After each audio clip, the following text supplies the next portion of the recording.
Hello, I'm Dr. Ellen, and I am so excited to be here with Pearl today. I am a holistic health coach, author, and speaker, and I can't wait to have this soulful conversation with you today. Sunshine, good to see you again. Had to walk out to let you back in. Stuck in a storm of a relationship. Lost my fire. Oh, and I forgot about me for way too long. But it's rolled on. Now there ain't no shade around here. It's Pearl Chiarenza. I'm so excited to be back with another episode of Soulful Self-Care Conversations. And we always have so much fun with our guests. And today's not going to be any different because today I have Dr. Ellen Mosti. She is a dynamic speaker, transformational coach, and founder of Lightness One All Holistic Health Healing Center. And she has a deep wisdom and decades of experience. Ellen empowers women to heal from trauma, release limiting patterns, and rediscover their inner radiance. I love that. She also has her unique blend of expertise in pharmacy, theology, energy healing, and coaching, bridges her science with spirituality to guide us women on our journey to wholeness. Having navigated her own path through turbulent times and demanding careers, Dr. Ellen understands the deep desire for transformation. She offers the practical tools and a nurturing space at Lightness One All, where women can heal, thrive, and embrace their true potential. So we are ready today to help you start to reclaim your joy and live a life filled with purpose. So let's embark on our amazing conversation today. Welcome to the show, Dr. Ellen. Thank you. I'm so excited to have you here. I love what you call lightness for all. I'm all about like that inner pearl and inner Shiro, and we're going to talk about that today on the show. And so I want to get right into our first episode with you and I doing this together. But one of the things that I do that's unique, I don't have questions. So people always say, what questions are you going to ask me? And for those that are new to the show, if you're listening on your computer, on your phone, wherever you're listening, or you're watching us on YouTube, make sure you subscribe. Make sure you leave a comment on whatever platform you're watching or listening on. We love the comments. We love to read it. Our guests love to go back and see what you have to say about the episode. So like and subscribe and all the things below. I'm waving my hands all around for you. But everybody says, Pearl, do you have questions I need to prepare for? I'm like, no, that's the purpose of the show. Soulful self-care conversations. We want it to be like within your soul. We don't want you to prepare answers, but there's always one question. So if you watch the show, everybody will see the first question I'm about to ask Dr. Ellen. And that is, Dr. Ellen, I would like to talk to the little Dr. Ellen, the little girl way back in the day, where she was maybe playing with Barbie dolls or outside being a tomboy, whatever it was she was doing. But she had these thoughts about what she wanted to be when she grew up to be this adult that we are today. And I would love to know, like, what did little Dr. Ellen want to be when she grew up? And how does it compare to what you're doing today? So I'm going to lead by example and I'm going to share my little Pearl. Okay. So little Pearl wanted to be a teacher when she grew up. She thought she was going to go be an elementary school teacher. She thought she's going to empower all these young minds in the world to become these beautiful human beings, right?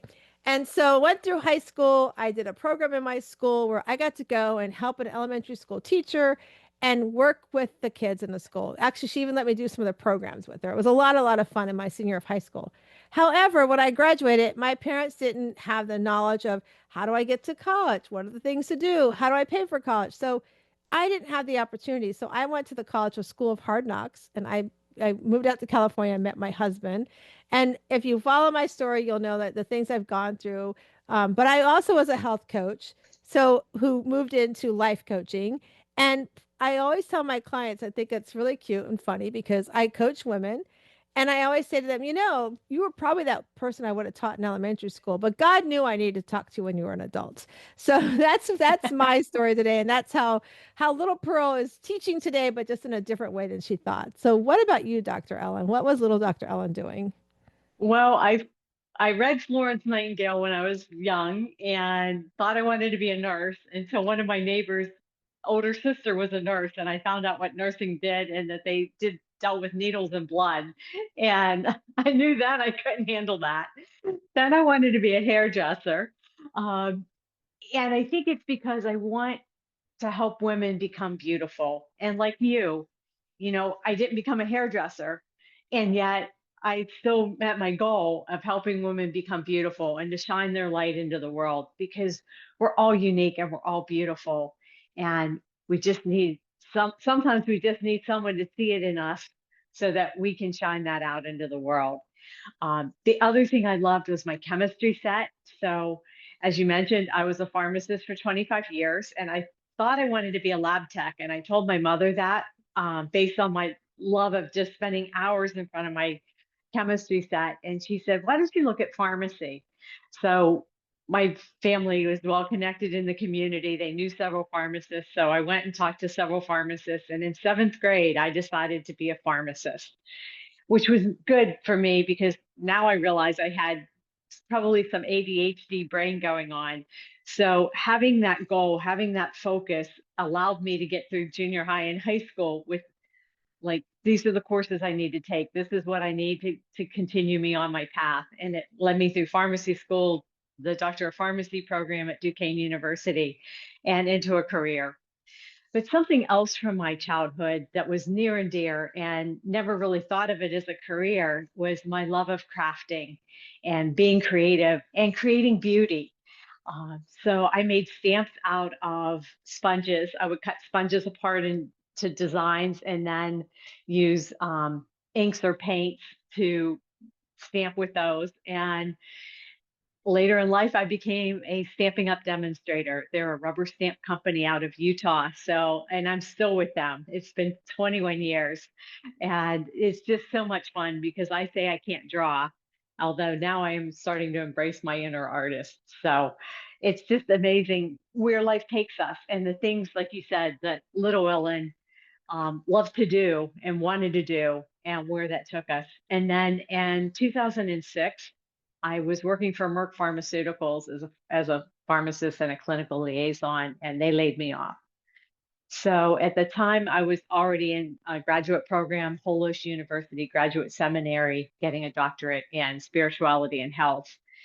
Because at that point, I realized that a lot of medications are band-aids. And although they treat symptoms, and some of them work very, very quickly, and as you know, as being a life coach and a holistic healer, some of the processes that we do can be rapid, and sometimes they take time. And it takes courage and time to look at the areas of our life that aren't working and how to get them working. Um, so I really went on a journey to find out, like, what's underneath, what's causing those illnesses that pills are just treating the symptoms up and not doing anything for the underlying cause. So all of that is now finally coming together years later, almost 20 years later. And I am now shining my light out into the world. And that is my word for 2025 is I shine. I love that. I love your word for 25 too, shine. I think it's so cool when we pick words and like, it like for me it's like I have mine, it's journey. Like this year is about my journey, like reclaiming my journey. For those that are new to the show and don't know, this is 3 years this month on the 25th that of July that we lost our oldest son in a tragic car accident. And so it totally changed, our lives. And of course, in totally different ways that you can expect. And so we were a family of four, come down to a family of three, and then navigating all that and all the intricate things that happen with it. But this year I feel like it's my journey, like reclaiming my journey this year, like where I was just starting like that next like catapult, and then life pulls you back and says, wait a minute, and throws you this curve, and what are you going to do with it? And so that's that's like what this is all about. This is another reason why our show went from conversations with Pearl to soulful self-care conversations, because it's really about taking care of self and knowing that we have this, like you said, we have this light inside that we have to shine it. We have to keep working on shining it. And that's why I'm glad we're having you on today and having these conversations. And I want to step back because what you said, just the band-aid with meds, that my doctor, he loves me. Sometimes I think he doesn't like me, but he's Dr. Narani is so amazing. And so I see so my husband and I go to the same practice. I see the husband, he sees the wife, and I go in, I'm like, okay, here's all the things I want you to do. These are all the things I want you to test for me. And he just looks like, okay. And he'll go, well, can we add this? I'm like, okay, you can add that, where the wife is like, okay, she doesn't believe in pharmaceutical. She doesn't believe in vitamins. She believes in like the pharmaceutical stuff. And so like it's so funny how we have these different interests with our doctors. But I happened to go to her one time because I wasn't feeling good and he wasn't in, and she looked at something on my paperwork, at something to do with, I think, my blood pressure. I can't remember what it was that put me on. She's like, well, I see that you've been like this level for this long. And I just look at it. She goes, I know you're going to talk with my husband, right? I go, yeah, I'm going to talk with your husband. And it was so funny because then when I went to go see him, I think it was like another 6 weeks or something before I had to see him again. He's like, you were a conversation at my dinner table a few weeks ago. Oh, I remember that. Was that good or bad? He goes, well, I have to tell you, my wife is right. I go, wait, are you telling me your wife is right because you know your wives are always right? And he just started laughing at me. So I love that you said that, like, meds are equals band-aids, because we have to take, so if you're listening to us, you have to take it. There's nothing wrong. I'm not knocking my doctors. Trust me. I love my doctors, but they only get so much time with us. Like, they're legally, insurance wise, everything, they only get like that 15-20 minutes with us.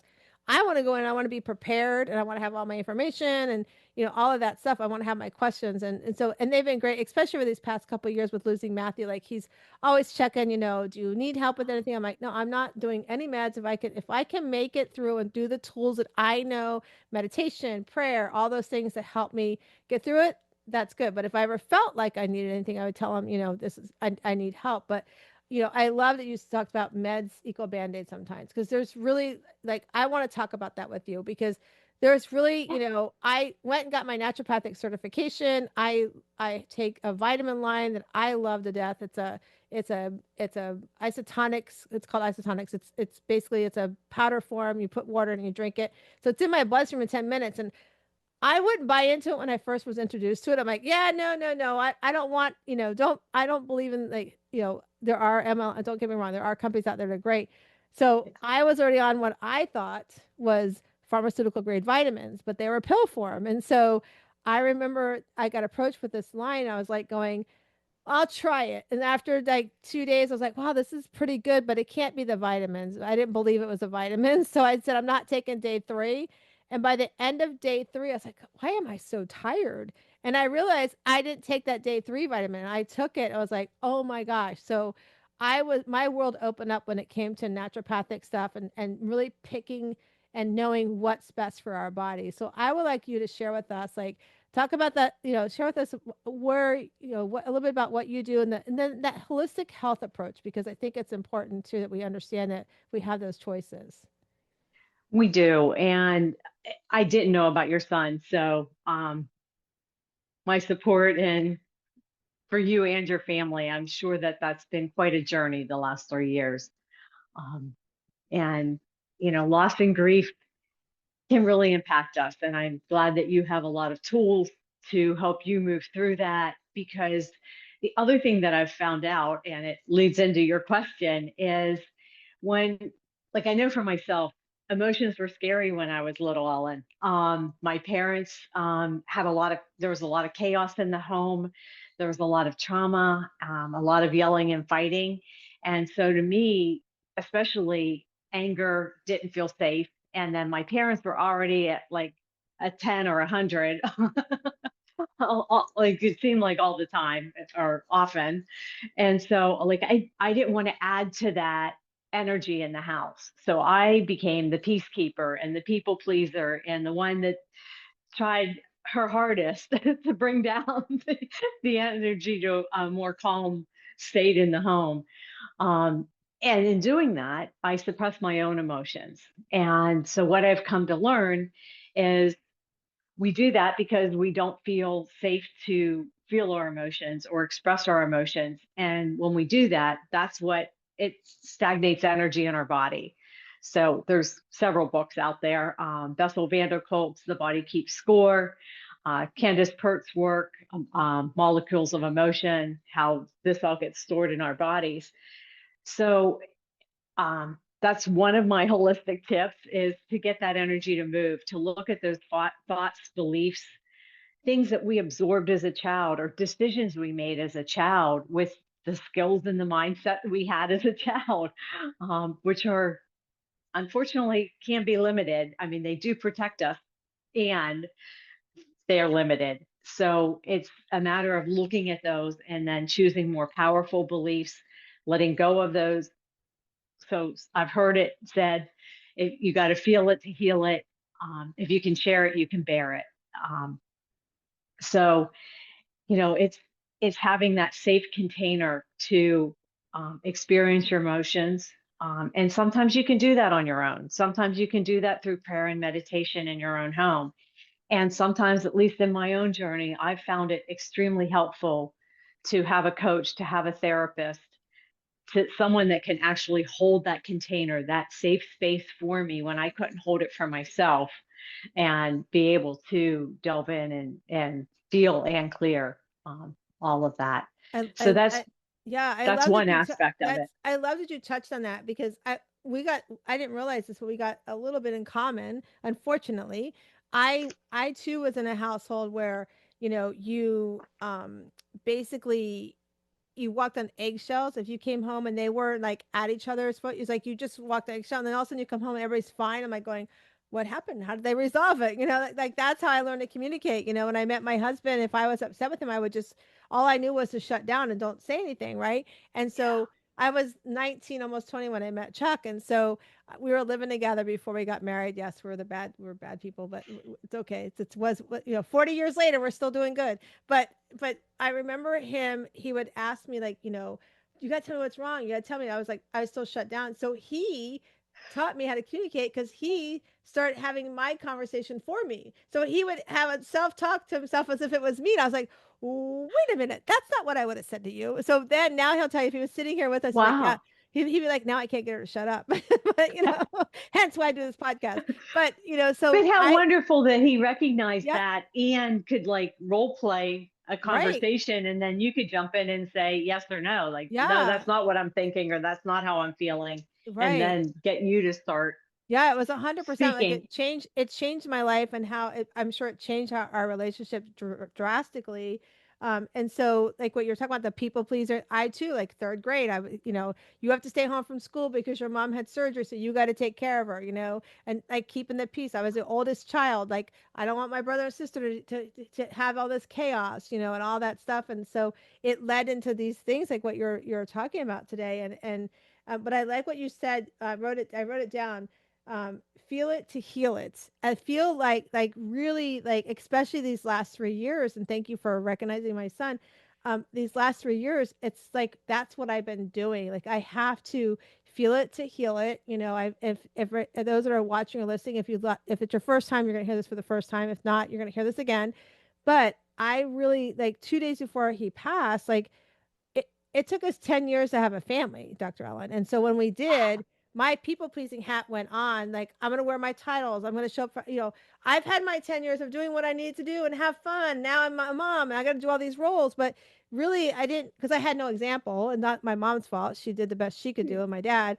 But it's Right. like I had this, these But are the you people drew a that I took. line in the sand and Yeah. said, this Yeah. isn't how you're going to raise your children. Right, Yeah. exactly. So, but looking back, I mean, it took me until my oldest was a rising senior in high school to realize who the heck am I? Like, I didn't even know who what my name was for, nothing. And so I went on this journey, and like my boys started to see that. I wanted to be the example, like, your wives don't have to be the title, they don't have to do everything. We don't have to, as women, carry everything on our shoulders.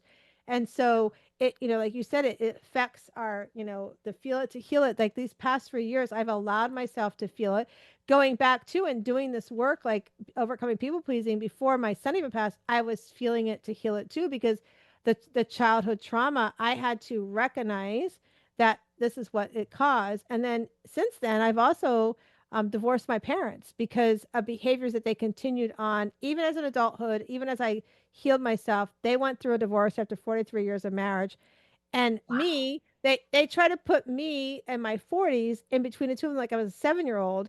And their behaviors led to actions and then other things. I'm not going to get into all that right now, but other behaviors Mm. that were a risk to my health, a risk to my family. I decided, you know what? And I talked with my priest, Father Bill, if he's listening, I love him to death. He's like, Pearl, you don't pick your parents. Like God picks your parents and you will love them, but you have boundaries. And he asks, he's like, what's your favorite football game? I'm like, I love what sport. I'm like, I love football. He goes, okay, how many men are on the field? If they can't be one of those men on the field for a football game, let them sit in the bench. And if they can never ever play by the rules of your life of the game, they can sit on a bench permanently. There's nothing, you're always going to love them. And I've had people, this is no kidding, Dr. Ella. I've had people say, but they're your parents. And I'll look at them and going, okay, I hear where you're coming from. Yes, they gave birth to me and all that stuff. And I tell them what Father Bill showed. I said, but let me ask you this: if my spouse was treating me this way, would you say to me, but it's your spouse? No, you tell me get out of the narcissistic gaslighting situation that I was in. So I chose to do that with my parents. I will always love them. I have tried over and over to, show up for them as that daughter that I am. But again, the boundaries keep breaking. So it's like I can't. And so going back to shining the light inside of us as we started the show with, I knew I had to keep my light shining even through that and even through what's happening with the loss of our son. I had to figure out how to turn my light back on, how to live fully because, if you are listening to us for the first time, if not, you've heard me say before, I could sit in my bed all day long and I could grieve my life away, but life is going to pass me by. And there's more that I know I'm supposed to be doing, including things like this that I know that my son would not want me to stop doing because he saw me become who I was. And I know that God doesn't want me to stop doing because he's put that, like we put that light in me. He's like, go do this with your life. But when we don't do that, that's when things stop. And that's when we lose sight of who we want to be. And I love that you're everything, like your background, like the light of the one creator for all. I love that. So I love you to talk more about that. Like when you are when you work with your clients and they're struggling with some of this, like how do you walk them through seeing that there is that light within them? Um, I'd love to address that question, but I'd love to address some of what you just Go shared for it. Let's go for it. Yeah. because, um, I do believe that we choose our parents, and I was fortunate enough to have two sets of parents. So I had the parents, the biological parents, they created me in this physical form, they're egg and sperm, and then I had adopted parents that I was raised with. And I did reunite with my birth mother. She has since passed, but we had a 20-year relationship. So, you know, and I think that our families, whether we choose them or whether we're gifted them, however you want to look at that, I think they're part of our lesson. I think we are brought here to learn and grow and experience life and to make choices. And I do believe that our higher self and the creator gives us free will. So we can have those desires in our hearts. We can have the desire to start a podcast, and we can say, and we can say yes or no to that without blame, shame. There's no good or bad in the realm of the Yeah. unity, the oneness.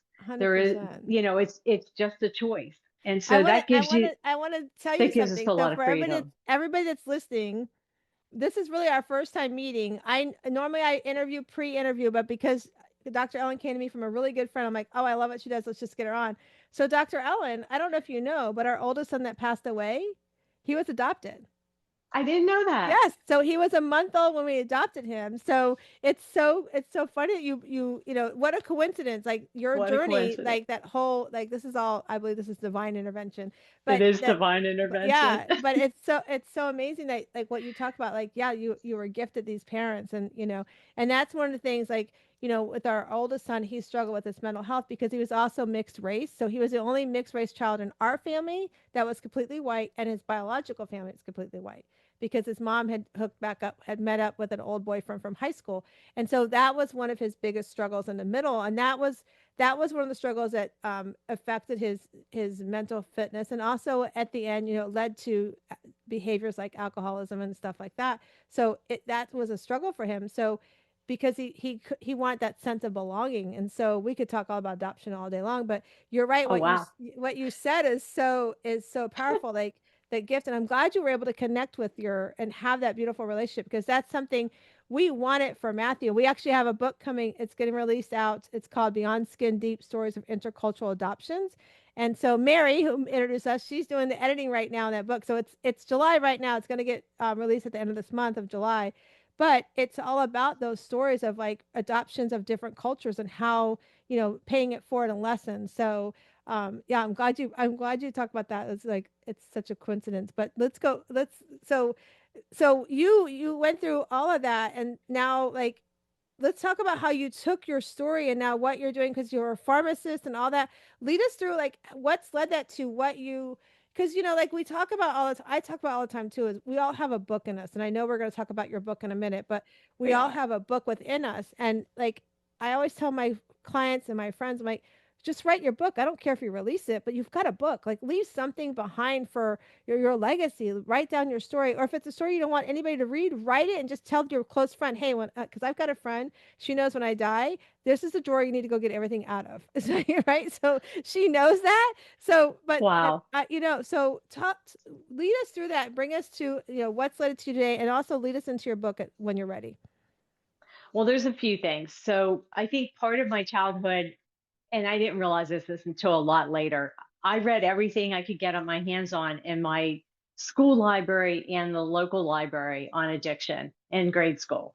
It's not a topic that most kids read in grade school.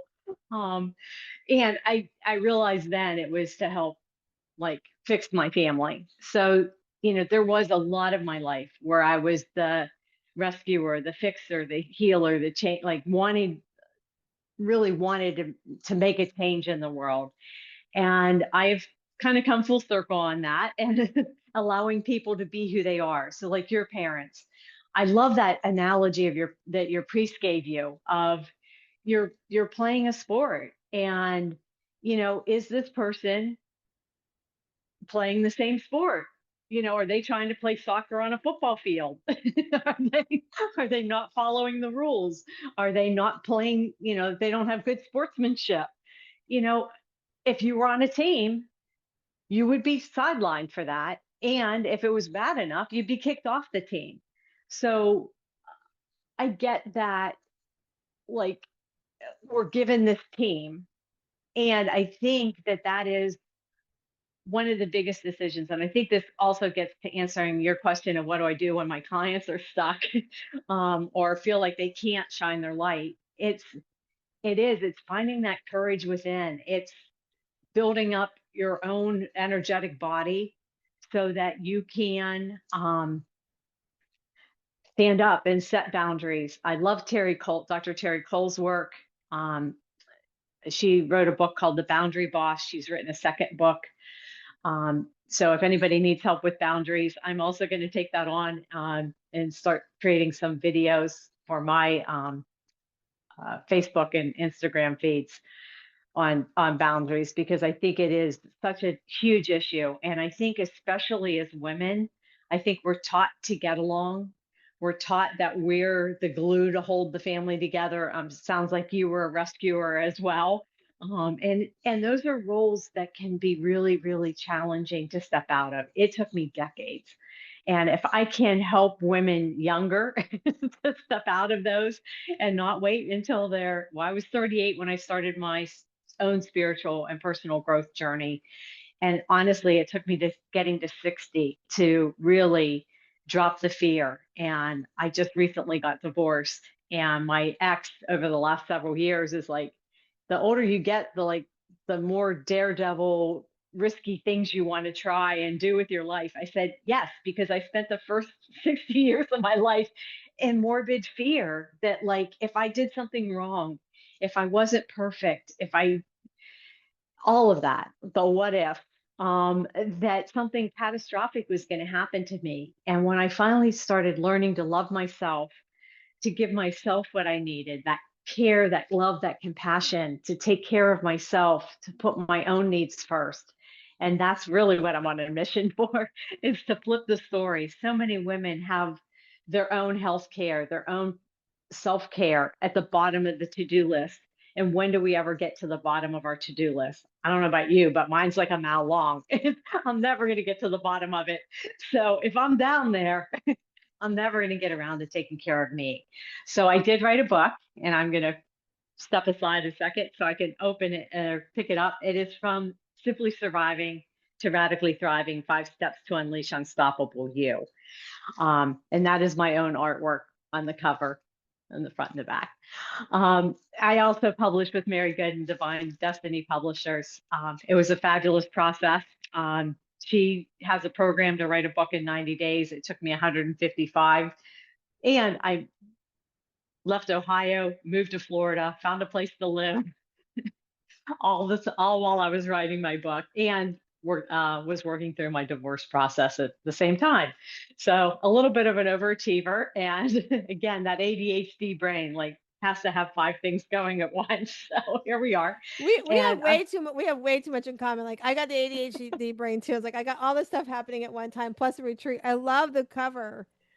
yeah, thank you. And Yeah, then I know with my there you go. background on. Stay right So there. this is one of the graphics that you can download for free, and it is the 5 steps in graphic form. And I just think it's really fun and playful. And that's the other thing that I'm finally embracing as well. As I let go of the fear, life has just become so much more joyful.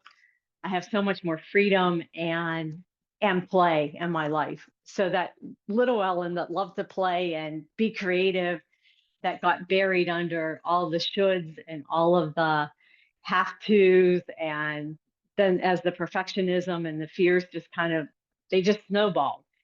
And what I'm finding is if you unleash or release those fears and all of the shoulds and coulds and woulds, um yeah, the joy and all of that snowballs. So it truly is the whatever you focus on, you get more of.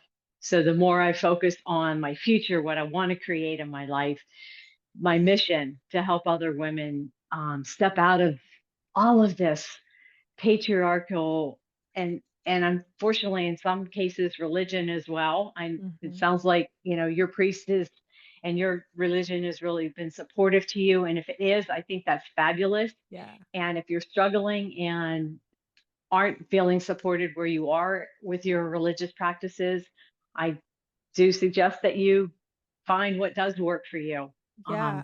I and 100% agree where with you can you. connect Yeah. your soul to source. Yeah, I think it's important. Like you touched about like your to-do list. Like if you're on the bottom of your to-do list, it's not going to happen. And it's one of the things that like when I coach with my clients, the first thing we start working on is, I find out like why did you come to me? Like what about me wants you to work with me? And most 9 times out of 10 they're like I follow you. You're real. You're honest. You share exactly what's going on. You don't sugarcoat it. I'm like, well, because life is life, and I'm not perfect, but the one thing we start with is like we talk about their joy list because oftentimes, like you said, women, we put everything on our shoulders first. So I have a funny story about that. So when I was just doing health and wellness, I wanted to have these really cool t-shirts done.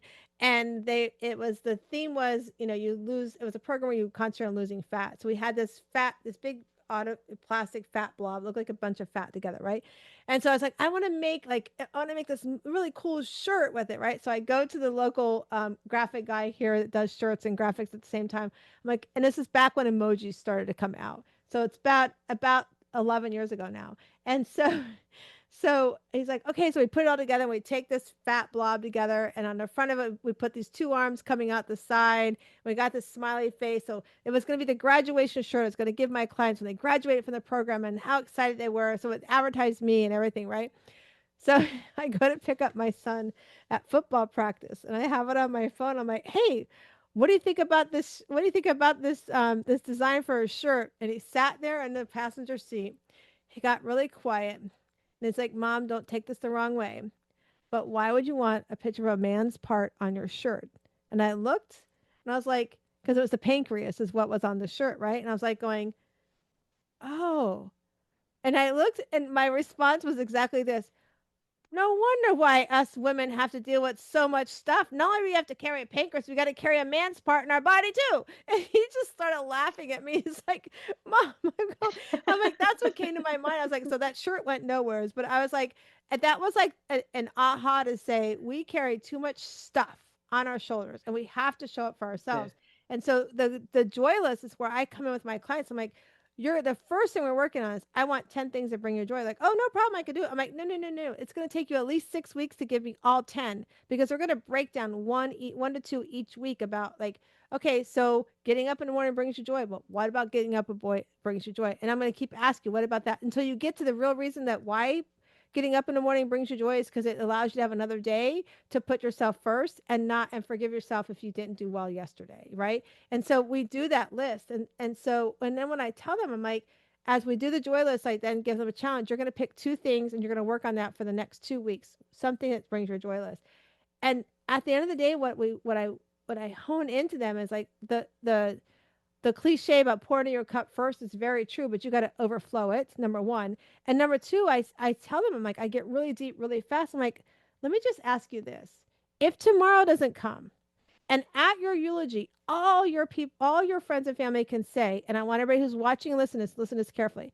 If tomorrow doesn't come, and everybody that's in that church or that eulogy, whatever they're sitting at, remembering you, and all they're allowed to say when they stand up at the pew or at the microphone about what they saw you do for yourself, not the titles you wear, not what you did for them, but what they saw you do for you. If 10 people can't say 10 different things, then you need a coach or you need a therapist or you need to figure out how to stop putting everybody else first.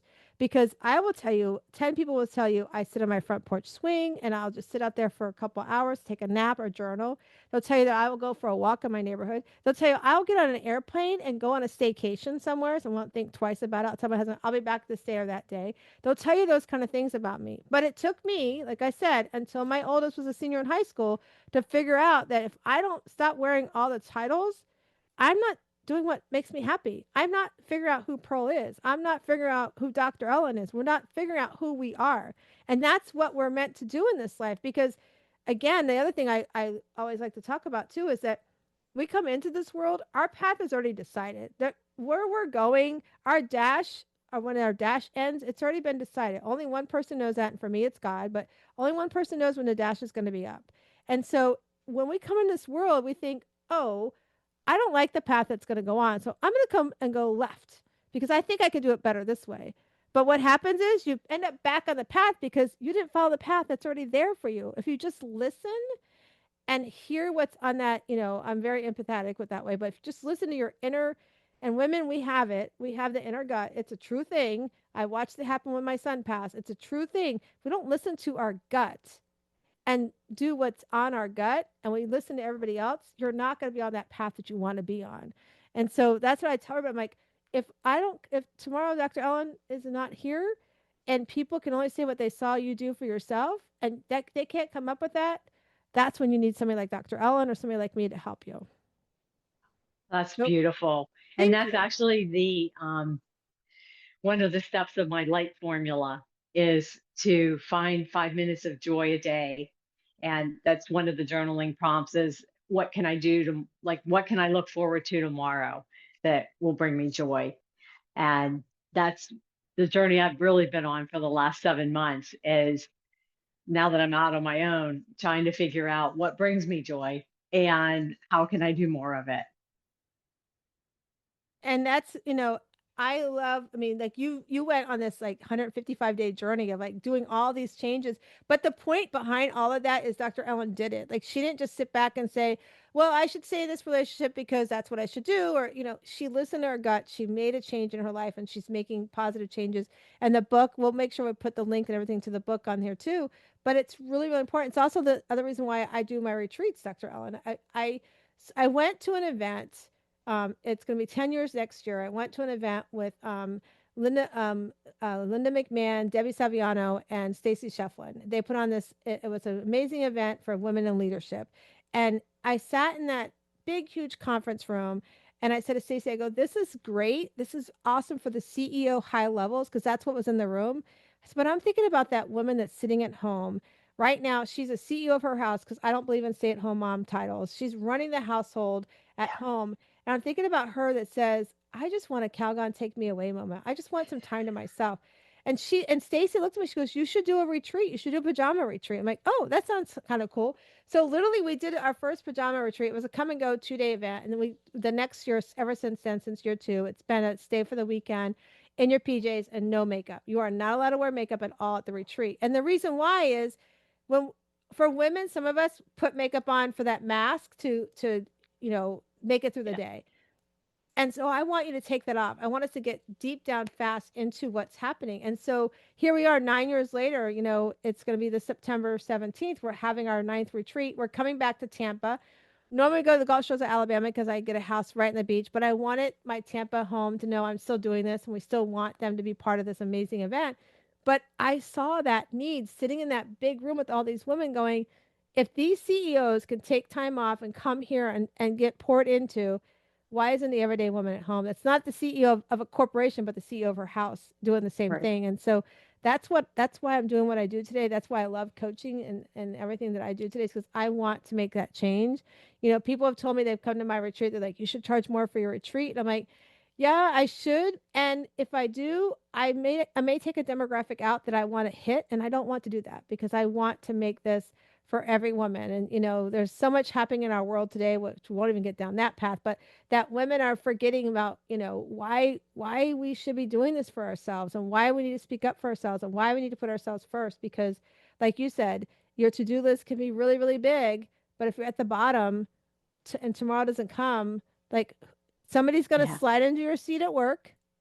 If you're a solopreneur like me, nobody's going to run my business, and my husband Yeah. and my kids are going to figure out how to do laundry and cook. So they already do it now. So They why not will. put yourself to the top of the to-do list, you know? So elaborate on Exactly. that for us. And I just think if we're thriving, if our cup is full and we're giving from the overflow, we're giving from that abundant place, then we're giving with joy versus resentment. And that's actually what I posted out on social media yesterday. Before I put anything else on my calendar, I'm pausing first off, putting my hand on my heart and my belly, taking a breath and saying, can I do this? Can I add this to my calendar without overwhelm or resentment? And two, do I even really want to do it? And there are a takeoff of questions that Terry Cole had on a podcast that I listened to this week. And I just added my own flavor to it. Because how many times does someone ask us to do something, or we get an email, or we get a text inviting us to yet another program, another retreat, um, another training program, or just dinner on Friday night? And if you have a really busy week and Friday night was going to be your decompress in front of the TV night, and someone invites you to go do something and you say yes out of that obligation, out of that should, versus a true checking in with yourself and saying, will this really nourish me? Or was my original plan of just staying home and being quiet more supportive for me? Um, and oftentimes we don't even pause and ask that question. And so we just I know, at least for myself, I spent decades of the automatic yes, just say yes to everything. And because I didn't want to disappoint people, I didn't want to say no, and a little bit of FOMO. Like, I know that like going out would be fun. So do I want to miss that opportunity? And, you know, it's just that pausing and really tuning in with yourself and seeing what your body says. Does the body say, yes, I'd love to go do that? That's a great opportunity. Or no, I really just need to rest. And I know years ago I had nothing going on a particular weekend. And I just got this intuitive hit to just lay low that weekend. And my ego brain said, no, we want to just go be busy. And then I was sick for 2 weeks.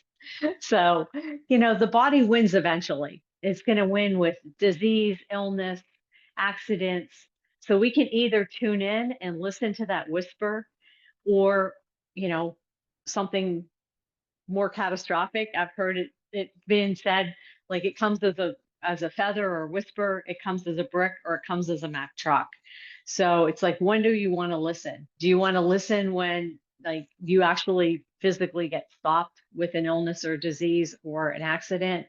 Or do you want to listen when that little whisper that says, like you said, you can go left, you can try to do life your way, and I did for decades, or you can listen to that intuition and stay on your path and have it go maybe a little smoother or a little faster.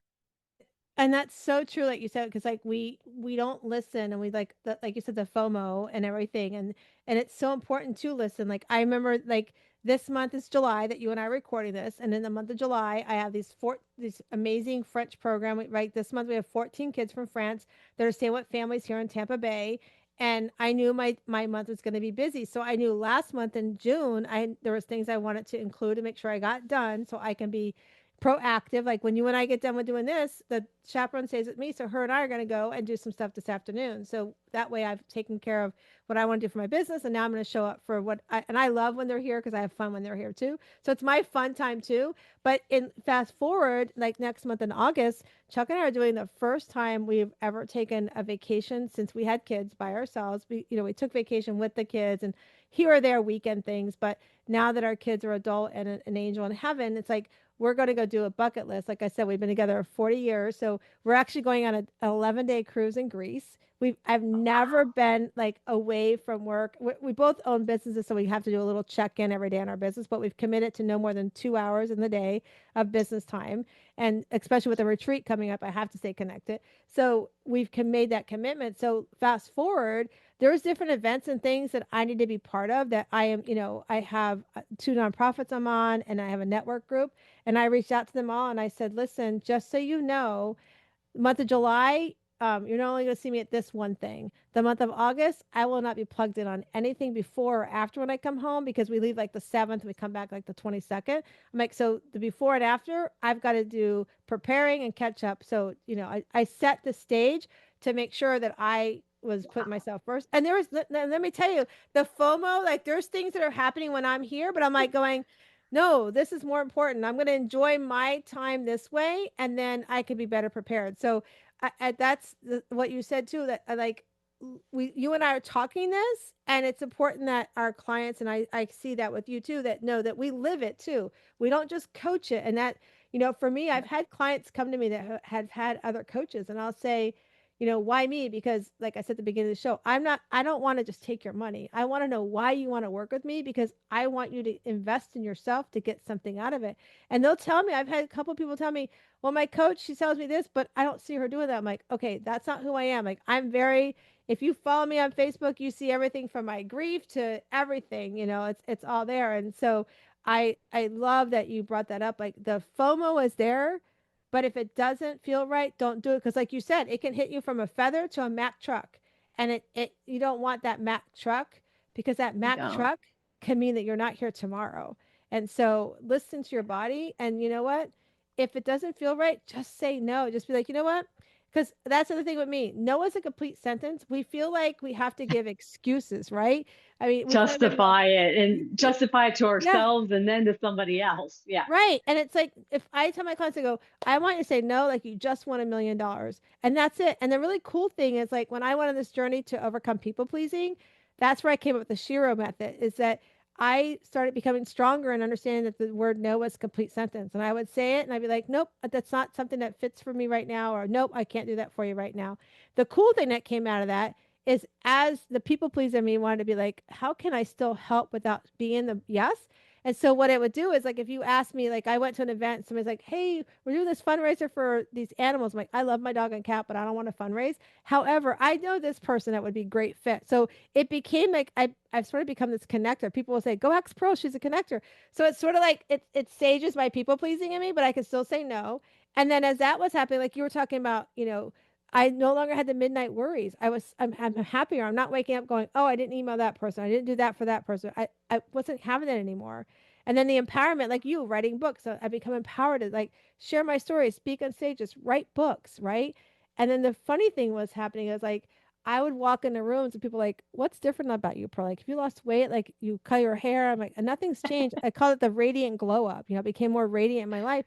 And the really cool thing, going back to when we started the show, talking about what did we want to be when we grew up, I became my original self. I became more poured into coaching and helping and teaching. And that's what I want in the world today. So becoming that Shiro of your life is what I want to leave people with. And like with you, like the lightness, like we said at the beginning with you, it's like shining and shining your light and doing that. So what do you want, like, share with us some of your thoughts on all that. We're having such fun. This is so funny. Our Oh, conversations. you're right. There's no coincidences. It's just divine timing and destiny for us to come together.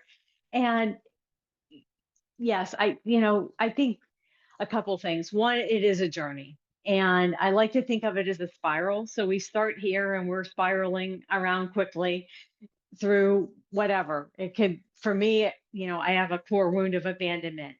And then I get to see as I spiral up and as my life journey continues, also got to see how I abandoned myself. And people pleasing is self abandonment. And it's also, and this is going to come out harsh to some of you people pleasers out there, it truly is manipulation. And I had a coach tell me that 4 or 5 years ago, and I bristled, because, we think we're doing it out of the goodness of our heart, but what we're really doing when we try to please other people without speaking up our own truth is we're trying to manipulate them so that we get what we want. So if I do this for you, and if I'm nice to you, then you're going to be nice to me, and you're going to do X, Y, Z for me. So it's not, and it's not a clean energy exchange. So it is learning that, to speak our truth, to say, like you did with your parents, like, this doesn't work for me anymore, and this is what I need now. And then, like, giving it over to them. And that's another diagram in my book. So that comes in the free handout that you'll get, is the locus of control. So there's a circle, a red circle of what is in our control, and then everything else that's outside of our control. And I know for me, it's partly driven by fear, partly driven by societal norms, and just all the stuff I absorbed growing up, and my family. I mean, so much of our family dynamic was trying to control other people and how they behaved and what they said and what they did. And when we focus our energy on things that we truly cannot control or change, it depletes us. That's how we get overwhelmed and exhausted and drop into bed every night and not want to get out of bed in the morning. So it's focusing on what you can control, writing that book, being your best self, pouring into yourself, going on retreats, reading books, writing books, just unplugging, just saying, like you, and I'm a connector as well. Who can I connect this person with that might be able to help them do whatever it is, so that it doesn't always have to be like, I don't have to be the savior. I don't have to be the rescuer and the fixer, but I can maybe connect them to someone who can help them. Um, and in that, it frees me up to do what I came here to do, or what lights me up. And then when I'm lit up, then everybody else around me rises as well. And I'd like to think of, you know, there's different vibrations, just like different notes in a song. There's lower notes, there's higher notes. So again, no good or bad. It's just, you've got to put the notes together to make a melody. And what song do you want to sing with your life? What notes do you want to play?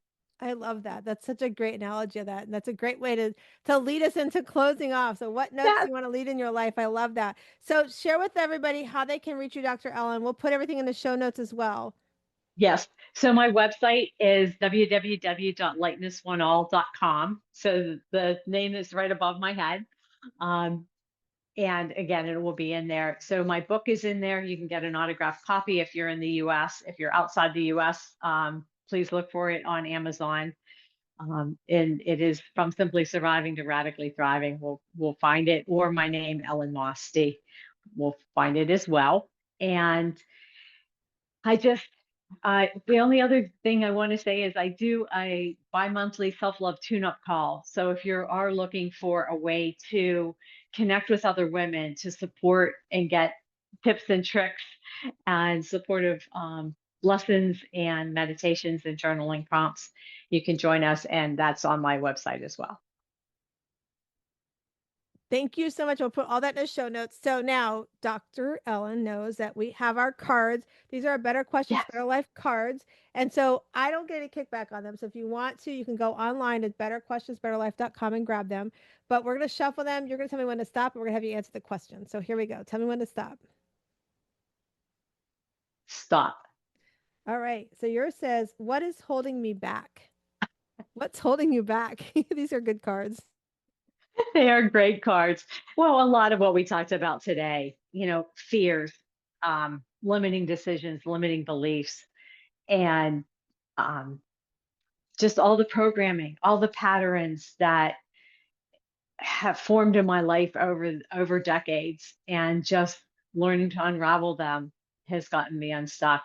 And knowing that I'm worth it, that I am worthy and to be here. I know a lot of women out there don't feel like they're enough and have to prove their worth. That's another pattern that emerged out of all of this. And just knowing that in my heart, that I was created, that each and every one of us is a genius and a miracle. And because we're here, we deserve to be here and to have the best life that we can have. That's amazing. You all are geniuses and we all are miracles. I love that. And with that said, I want to thank you, Dr. Ellen, for coming on the show. And I want to remind everybody that we come into this world, we are a tough oyster on the outside. We have a lot of work to do to open up our own shell. And inside, you will find your inner pearl of greatness. And I hope today you got some inspiration from Dr. Ellen and I to go out and find your inner pearl of greatness so that you become the Shiro that you are. Have a great day.